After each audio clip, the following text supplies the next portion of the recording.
سر آپ کی ایک بڑی ویڈیو وائرل ہو رہی ہے جس میں آپ پرویز خٹک صاحب کو کہتے ہیں کہ اس کی طبیعت جو ہے گلا توڑنے کے برابر نہیں ہے اور حکے کی نڑی کی طرح یہ بڑبڑ کرتا رہتا ہے، PTI توڑنے کی بات کرتا ہے، تو کیا یہ ایک مزاحیہ کنٹیکسٹ پہ کہا یا واقعتاً وہ گنے توڑنے کی اہمیت نہیں رکھتی؟ آپ ذرا ان سے تڑوا دینا گنا آپ ذرا ان سے تڑوا دینا گنا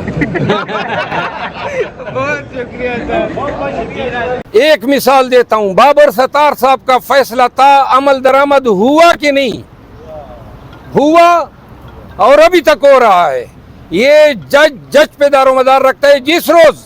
14 مئی کا فیصلہ جو ہے انہوں نے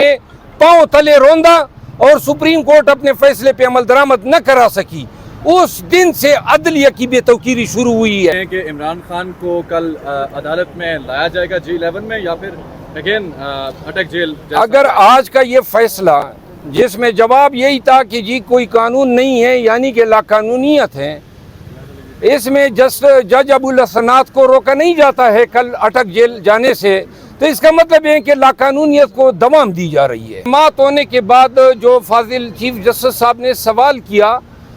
وہ یہ تھا کہ کس قانون کے تحت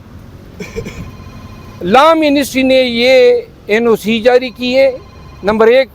کس قانون کے تحت ابو الحسنات صاحب جو ہیں اٹک جیل گئے، اور سب سے اہم سوال یہ آج کارروائی میں عدالت نے نوٹ کیا کہ چیئرمین PTI عمران خان کس قانون کے تحت اٹک جیل میں نظر بند ہیں۔ آپ میں سے بہت سارے صحافی حضرات وہاں پہ موجود تھے،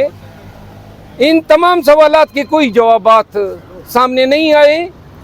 اور عدالت نے اس پہ حیرت کی بھی اظہار کیا۔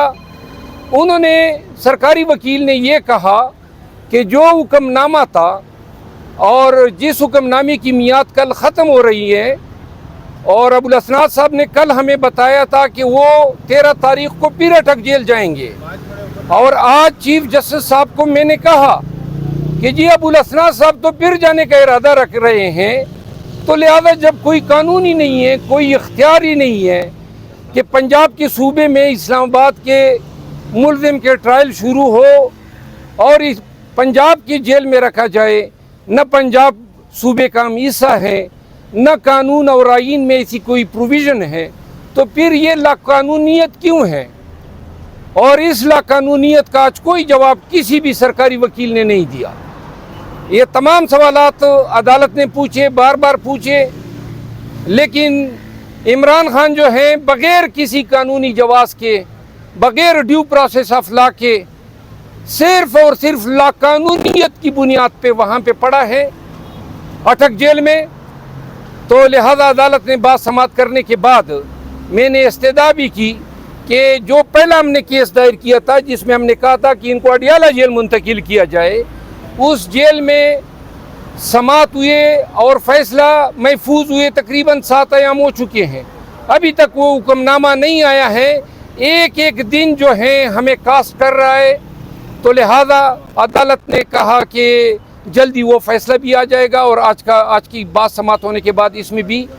فیصلہ محفوظ کر لیا ہے۔